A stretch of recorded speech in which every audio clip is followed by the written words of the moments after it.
বিদেশ থেকে অবৈধভাবে ১৪ বোতল মদ আনার সময় ধরা পড়েছিলেন দেশের জনপ্রিয় অভিনেত্রী মেহজাবিন চৌধুরী।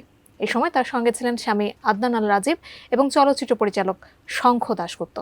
আইন অনুযায়ী তাদের বিরুদ্ধে মামলা হওয়ার বিধান থাকলেও রহস্যজনক কারণে বিমানবন্দর থেকে নির্দ্বিধায় বেরিয়ে যান তারা। খবরটি প্রকাশ্যে আসতেই সবিজপাড়ায় শুরু হয়েছে তোলপাড়। পরে এ নিয়ে মুখ খুলেছেন অভিনেত্রীও। পুরো ঘটনা নিয়ে আরো বিস্তারিত জানাচ্ছেন শাহাদাত রিফাত। আমি কেন এক জীবন আমার ভালোবাসার মানুষ পাবো না? দেশের জনপ্রিয় অভিনেত্রী মেহজাবিন চৌধুরী তার ক্যারিয়ারে উপহার দিয়েছেন অসংখ্য হিট নাটক। ওই ফিল্মেও নিজের অভিনয় গুণে নজর কেড়েছেন দর্শকদের। ছোট পর্দার পর প্রিয় মালতী দিয়ে বড় পর্দায়ও অভিষেক হয়েছে তার। ক্যারিয়ারের তুঙ্গে থাকা অবস্থায় সম্প্রতি অভিনেত্রীকে নিয়ে ফাঁস হলো আঁতকে ওঠার মতো তথ্য। মেহজাবিনের নাম জড়িয়েছে মাদক কাণ্ডে।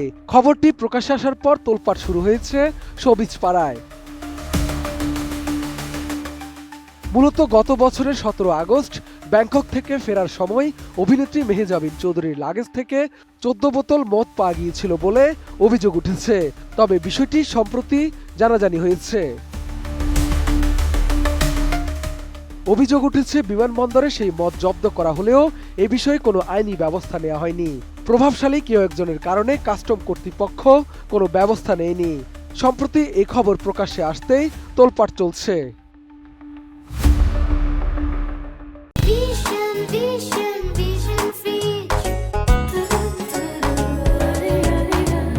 এই ঘটনায় ২১ ফেব্রুয়ারি রাতে বিমানবন্দর সংশ্লিষ্ট একটি সূত্র জানায়, সেদিন অভিনেত্রী মেহজাবিন চৌধুরী, তার স্বামী নির্মাতা আদনান আল রাজীব ও পরিচালক শঙ্খ দাশগুপ্ত ব্যাংকক থেকে দেশে ফেরেন। হযরত শাহজালাল আন্তর্জাতিক বিমানবন্দরে তল্লাশিকালে তাদের লাগেজ থেকে মদের ওই বোতলগুলো জব্দ করা হয়।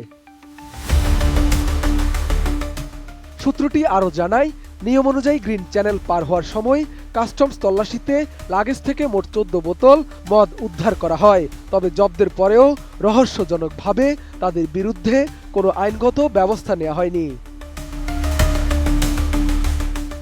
সূত্রটি দাবি করে, ঘটনার সময় বিমানবন্দরে দুই ব্যক্তি মেহজাবিন রাজীব দম্পতিকে সহযোগিতা করেন। তবে সেটি কোনো প্রোটোকল বা বিশেষ সুবিধা নয়, বরং সেলিব্রিটিদের ক্ষেত্রে প্রায়শই যেভাবে ভিড় বা ছবি তোলার পরিস্থিতি এড়াতে সহায়তা করা হয়, ঠিক সেভাবেই দুই ব্যক্তি তাদের পাশে অবস্থান করছিলেন। বিষয়টিকে অতিরঞ্জিত করে প্রোটোকল সুবিধা বলা সম্পূর্ণ ভিত্তিহীন বলেও দাবি করে সূত্রটি।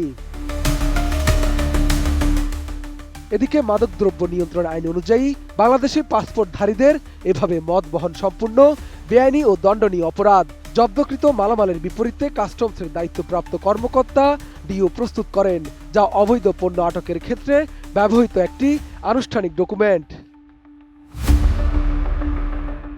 তবে মেহজাবিন রাজীব দম্পতির কাছ থেকে মদ জব্দের পরও কেন তাদের বিরুদ্ধে কোনো আইনগত ব্যবস্থা নেওয়া হয়নি, সে বিষয়ে এখনো কোনো স্পষ্ট ব্যাখ্যা পাওয়া যায়নি। এ বিষয়ে জানতে বিমানবন্দরে দায়িত্বরত কাস্টমস বিভাগের যুগ্ম কমিশনারকে গণমাধ্যমের পক্ষ থেকে হোয়াটসঅ্যাপে বার্তা পাঠানো হলেও কোনো উত্তর পাওয়া যায়নি। অন্যদিকে বিষয়টি নিয়ে মুখ খুলেছেন অভিনেত্রী মেহজাবিন চৌধুরী। তার দাবি, তাকে টার্গেট করে একটি মহল এসব করছে। তবে মদ উদ্ধারের বিষয়ে কোনো কিছুই স্পষ্ট করেননি এই অভিনেত্রী।